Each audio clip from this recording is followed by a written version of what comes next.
We are looking at how to pronounce this abbreviation in more confusing vocabulary as well. So that's the abbreviation for an avenue that's used on a map or in an address. Ave is generally said just the beginning of avenue, so you say it as Ave, Ave. That's it.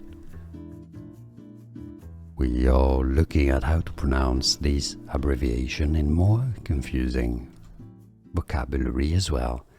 So that's the abbreviation for an avenue that's used on a map or in an address.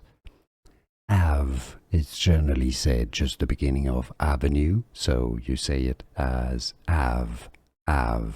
That's it.